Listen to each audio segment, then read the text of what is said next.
Hello दोस्तों, मैं किफ़न यादव स्वागत करता हूं आपका किफ़न जीएफ के डेली करंट अफेयर सेशन में। आज हम पढ़ने वाले हैं 27 मई 2021 के मोस्ट इंपॉर्टेंट करंट अफेयर्स के क्वेश्चन। तो लेट्स स्टार्ट। यदि दोस्तों आपको अच्छा लगे तो लाइक, शेयर एंड सब्सक्राइब जरूर कर दें। तो आज का जो हमारा पहला क्वेश्चन है वो है, हाल ही में टोक्यो ओलंपिक 2021 के लिए क्वालिफाई करने वाली पहली भारतीय शटलर कौन बनी है? ए पलक कोहली, बी पारुल परमार, सी नेत्रा कुमानन, डी भवानी देवी। तो इसका जो राइट आंसर हो जाएगा ए और बी दोनों टोक्यो ओलंपिक्स पलक कोहली और पारुल परमार टोक्यो ओलंपिक 2021 के लिए क्वालिफाई करने वाली पहली भारतीय शटलर बन गई हैं। नेत्रा कुमानन की बात करें तो ये नाविक हैं और टोक्यो ओलंपिक्स 2020 क्वालिफाई करने वाली प्रथम भारतीय नाविक बन गई हैं। अगला जो बात करें ये तलवारबाजी से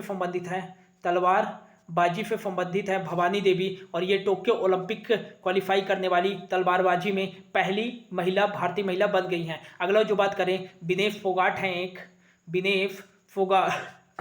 फोगाट जो कि टोक्यो ओलंपिक क्वालिफाई करने वाली 2020 में पहली भारतीय महिला पहलवान बन गई हैं। तो ये था कुछ ओलंपिक्स के बारे में फैक्ट देख लेते हैं। तो ओलंपिक्स के बारे में कुछ फैक्ट देखें तो ओलंपिक की देखरेख कौन करवाता है? तो एक संस्था है आईओसी, जिसका फुल फॉर्म क्या होता है? International Olympic committee. इसकी स्थापना कब की गई थी? 23 जून 1894 को की गई थी। 23 जून 1894 को। इसके जो अध्यक्ष हैं वो हैं थॉमस बाक, और इसका जो हेडक्वार्टर है वो है लाजेन फिट्जरलैंड में है। अगला जो बात करें ओलंपिक्स के बारे में भारत की स्थिति क्या रही थी, तो सर्वप्रथम ओलंपिक्स में भाग लेने वाले जो पहले भारतीय थे वो 1900 में नरमन पिजार्ड, जिन्होंने 2 पदक जीता था। पहला ओलंपिक कब हुआ था? 1895 में यूनान में हुआ था, एथेंस शहर में। लेकिन भारत की तरफ से पहली बार नरमन पिजार्ड ने 1900 के ओलंपिक्स में भाग लिया था। अगला जो बात करें, एक ओलंपिक्स आता है 1920 का, जिसमें भारत ने पहली बार अपनी टीम भेजी थी पूर्ण रूप से 1920 के ओलंपिक्स में। अगला जो बात करें 1928 का ओलंपिक्स, मोस्ट इंपॉर्टेंट 1928 का ओलंपिक्स, क्योंकि यह कहाँ हुआ था? नीदरलैंड में हुआ था। 1928 का। और इसी में भारत का जो पहला स्वर्ण पदक आया था, भारत का पहला स्वर्ण पदक किस ओलंपिक्स खेल में आया था? वो नीदरलैंड ओलंपिक खेल कब आया था? 1928 में हॉकी में आया था। भारत का पहला स्वर्ण पदक किस में आया था? हॉकी में आया था 1928 में। इसी ओलंपिक्स में मेजर ध्यानचंद्र जी ने दोस्तों 11 गोल किए थे। अगला जो है आ जाते हैं हम सन 2000 के ऑस्ट्रेलिया सिडनी ओलंपिक्स में। सन 2000 का कहाँ हुआ? ऑस्ट्रेलिया सिडनी में। इसी में भारत की तरफ से ओलंपिक्स में कांस्य पदक जीतने वाली पहली महिला कर्णम मल्लेश्वरी बनी। कर्णम सन 2000 के ऑस्ट्रेलिया सिडनी ओलंपिक्स में। अगला जो बात करें 2004 का, अब यहाँ से क्रम से चलेंगे हम। 2004 का जो हुआ था ये यूनान में ही हुआ था, और इसी में राघवेंद्र सिंह चौहान जी ने शूटिंग में रजत पदक जीता था, जो केंद्रीय मंत्री भी रहे थे। अगला जो बात करें 2008 का बीजिंग ओलंपिक भी बहुत ही इंपॉर्टेंट हो जाता है दोस्तों, क्योंकि 2008 का जो बीजिंग ओलंपिक्स हुआ था वो 29वें नंबर का था। और ये कहाँ हुआ था? बीजिंग चाइना में हुआ था। और इसी में भारत के जो एक खिलाड़ी थे अभिनव बिंद्रा इसी ओलंपिक्स में व्यक्तिगत श्रेणी में स्वर्ण पदक जीतने वाले पहले भारतीय बने थे 10 मीटर एयर पिस्टल में, अभिनव बिंद्रा। तो अभिनव बिंद्रा ओलंपिक्स में स्वर्ण पदक जीतने वाले प्रथम खिलाड़ी बने थे। जो 1928 में ओलंपिक आया था दोस्तों वो हॉकी में आया था संयुक्त रूप से। तो संयुक्त रूप से पूछता है तो 1928 तो ठीक है, लेकिन व्यक्तिगत रूप से जो स्वर्ण पदक आया था वो अभिनव बिंद्रा 2008 के बीजिंग ओलंपिक्स में आया था। 2008 के बीजिंग ओलंपिक्स में ही विजेंदर सिंह ने भी कांस्य पदक जीता था। 2008 के ओलंपिक खेल में ही जो हाल ही में पुलिस की कस्टडी में है हत्या के आरोप में सुशील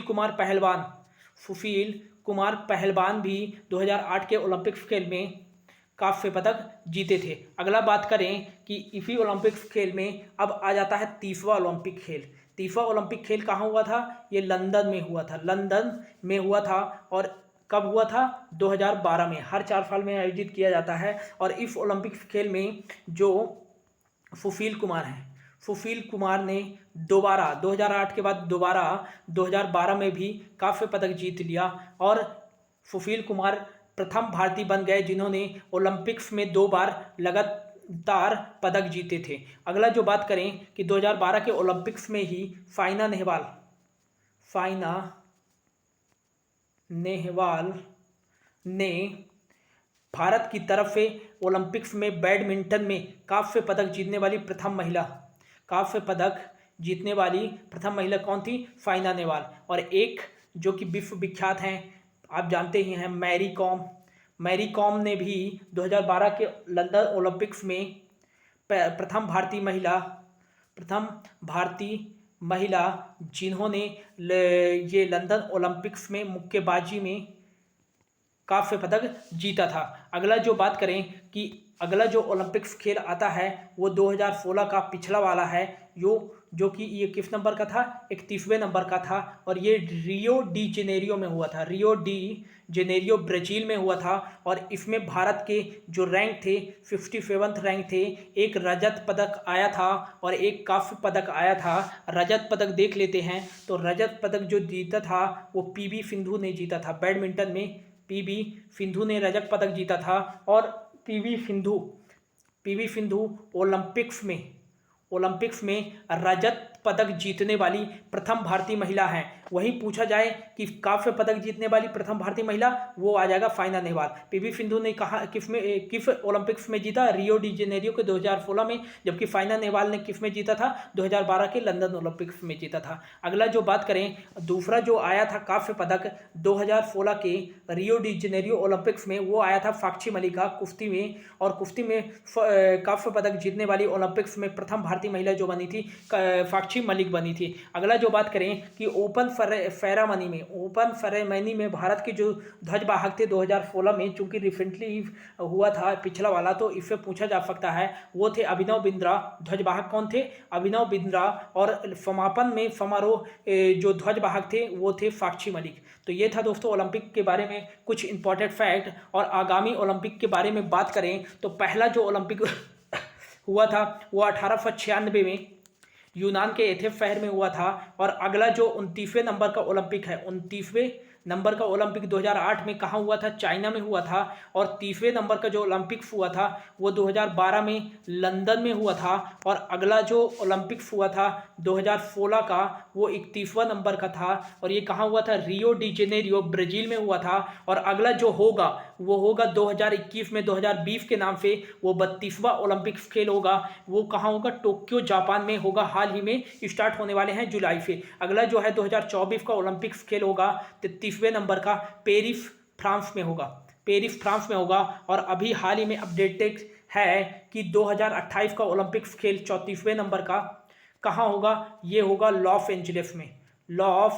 एंजलिस में होगा। तो मैंने ओलंपिक के बारे में एक फैक्ट बताया है दोस्तों। होप आपको अच्छा लगा होगा। अच्छा लगे तो please like, share and subscribe जरूर कर दें। अगला जो क्वेश्चन है हमारा वो है, हाल ही में किस राज्य सरकार ने दुआरे राशन और लक्ष्मी भंडार परियोजना को शुरू करने की मंजूरी दी है? ए मध्य प्रदेश, बी असम, सी पश्चिम बंगाल या डी इनमें से कोई नहीं। तो इसका जो राइट आंसर हो जाएगा सी पश्चिम बंगाल। क्या है ये दुआरे राशन योजना? दोस्तों दुआरे राशन योजना में जो गवर्नमेंट है पश्चिम बंगाल की, उसमें 1.5 करोड़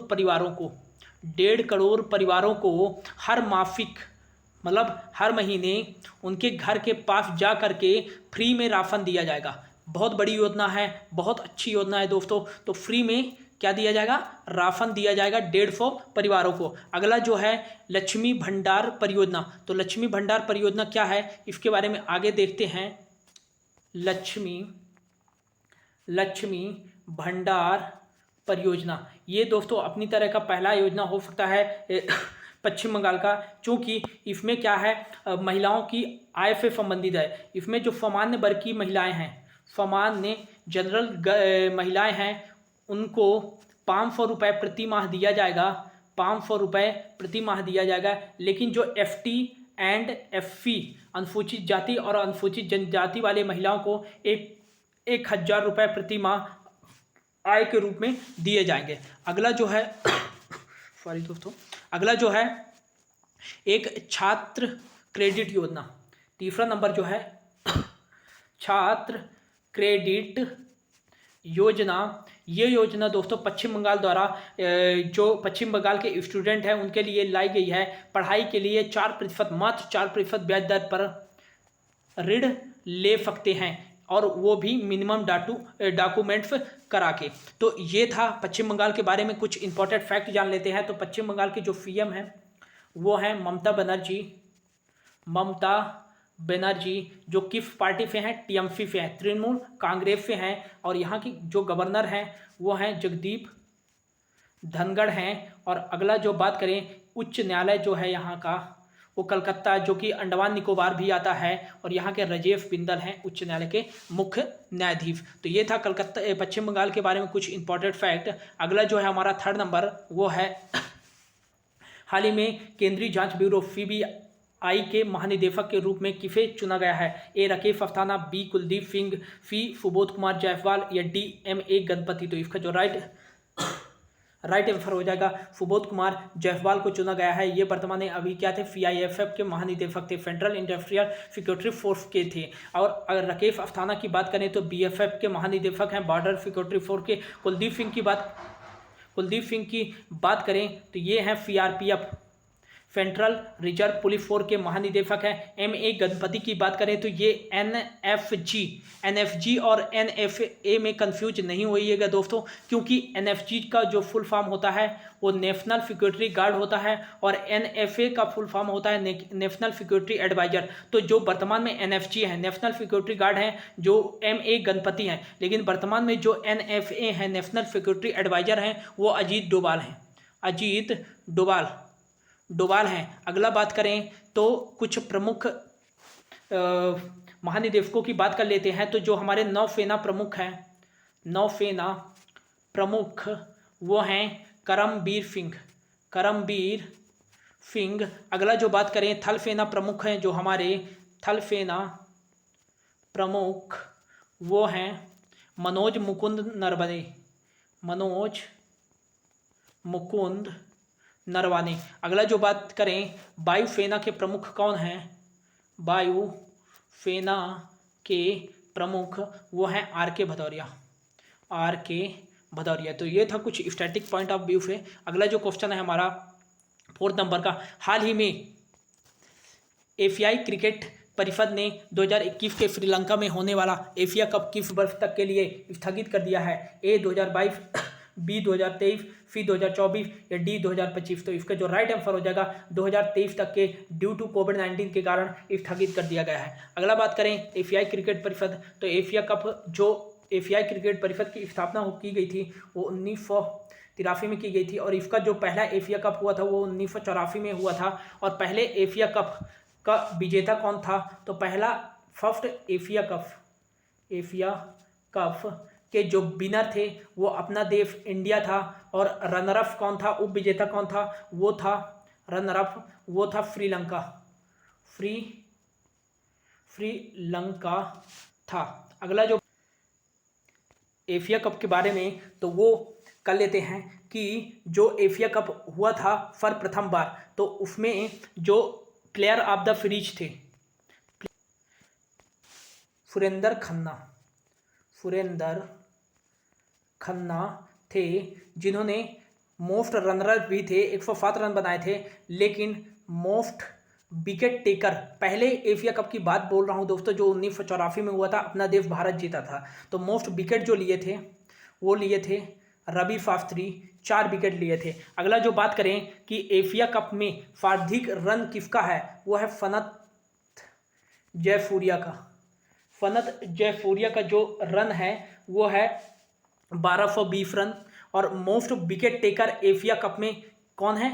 लफिद मलिंगा, जिन्होंने 33 विकेट के लगभग लिए हैं। अगला जो बात करें कि लास्ट टाइम कब हुआ था एशिया गेम्स, वो हुआ था 2018 में। 2018 में विजेता टीम कौन थी, वो अपनी देश इंडिया थी। और सर्वाधिक विजेता एशिया कप में कौन था, इंडिया ही था। कितने बार, 7th टाइम से जीत चुका है। अगला रनर अप कौन था, तो बांग्लादेश को हराकर जीती थी। इसमें प्लेयर ऑफ द सीरीज कौन चुना गया था, प्लेयर ऑफ द सीरीज इसमें चुना गया था 2018 का एशिया कप। इससे क्वेश्चन बन सकते हैं। 2000 प्लेयर ऑफ द सीरीज जो चुना गया था वो शेखर धवन को चुना गया था। मोस्ट रनर कौन चुना गया था, वो शेखर धवन को ही चुना गया था। और मोस्ट विकेट टेकर जो थे वो 3 खिलाड़ी थे। मोस्ट विकेट टेकर में वो थे कुलदीप यादव, राशिद खान अफगानिस्तान के, राशिद खान, और एक थे बांग्लादेश के मुस्तफिजुर रहमान थे। इन्हों तीनों ने ही 10-10 विकेट लिए थे। तो ये था दोस्तों एशिया कप के बारे में कुछ इंपॉर्टेंट फैक्ट। और जो होस्ट कंट्री थी वो थी यूएई, यूनाइटेड अरब अमीरात।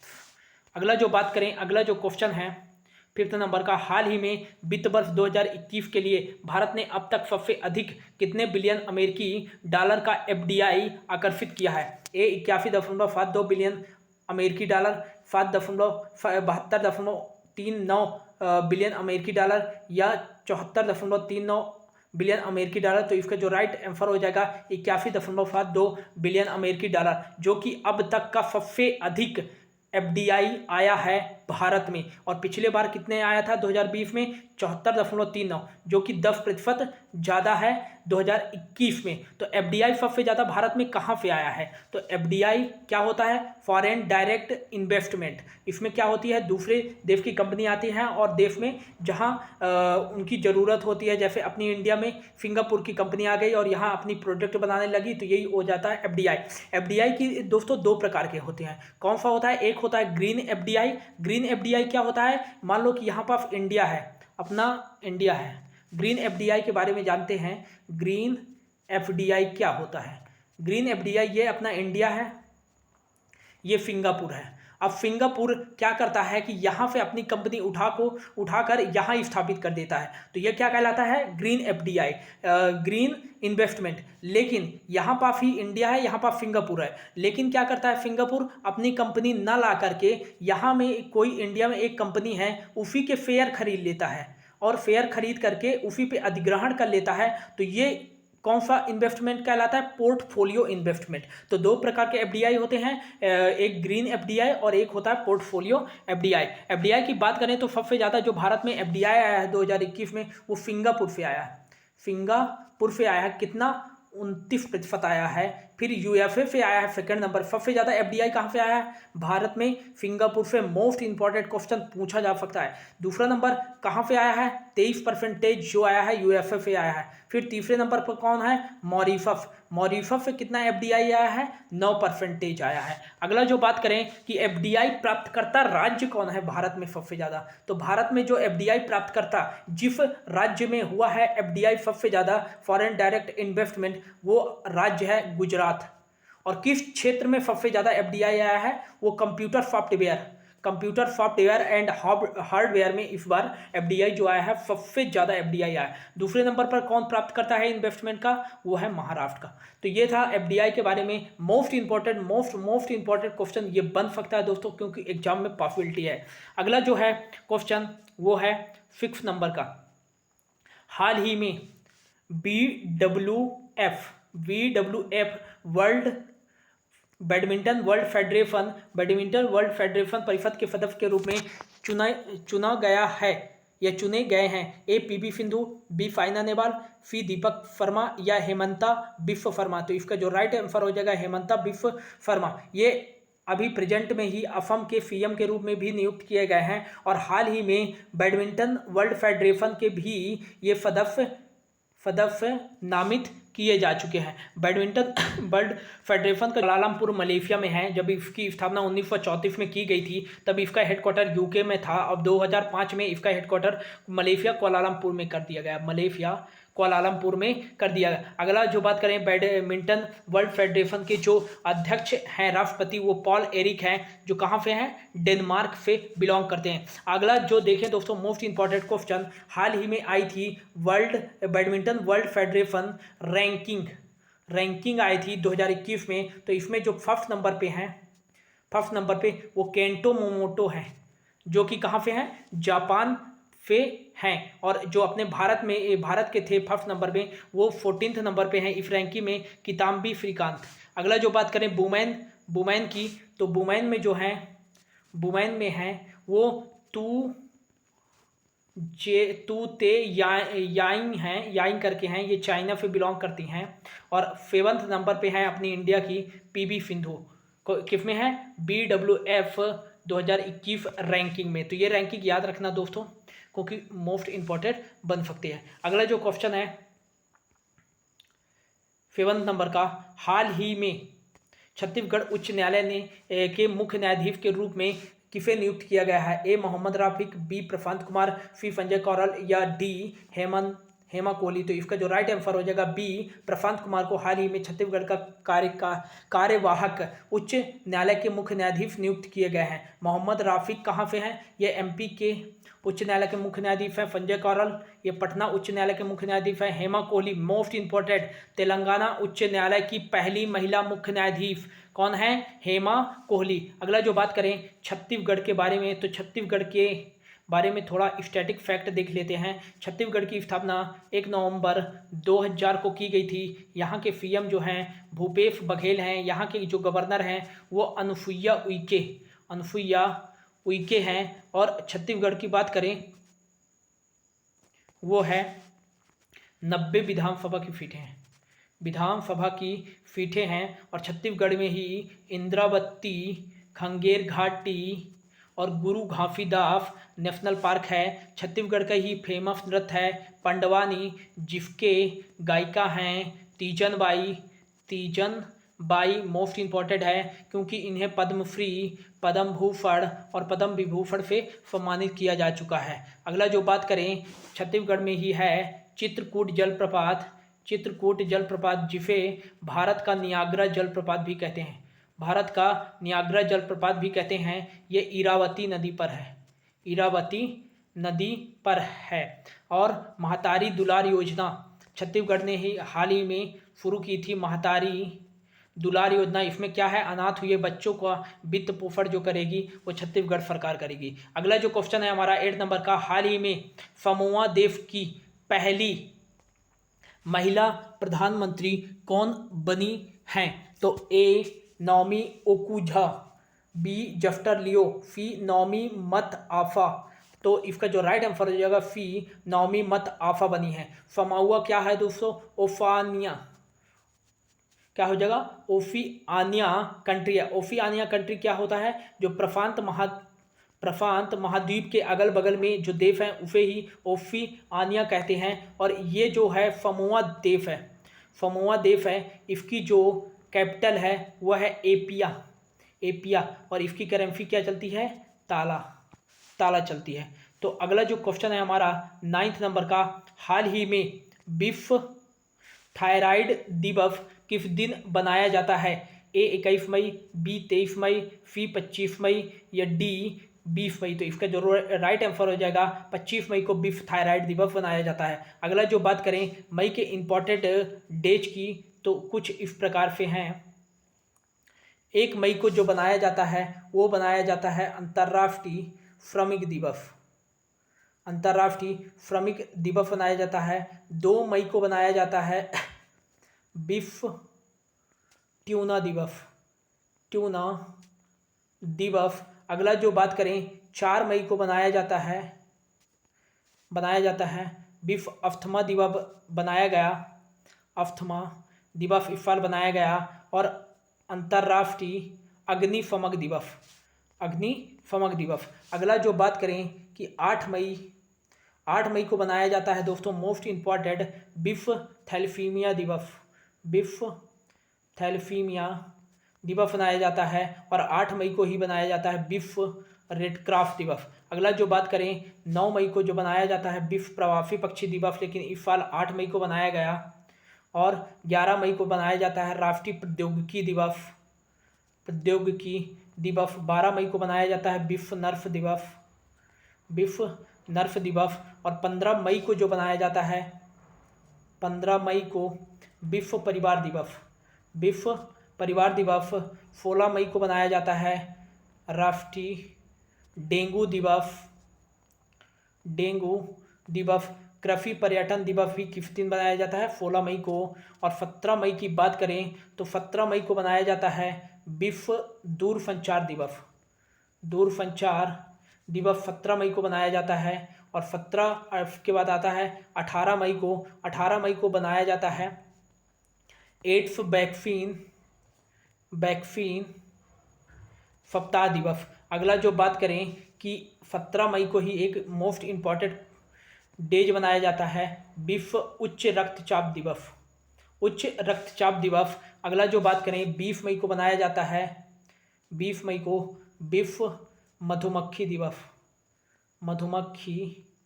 दिवस। अगला जो बात करें 20 मई को ही बनाया जाता है अंतर्राष्ट्रीय मेट्रोलॉजी दिवस, इकाई मापन दिवस। अगला जो बात करें 21 मई को बनाया जाता है अंतर्राष्ट्रीय चाय दिवस। और 21 मई को ही बनाया जाता है आतंकवादी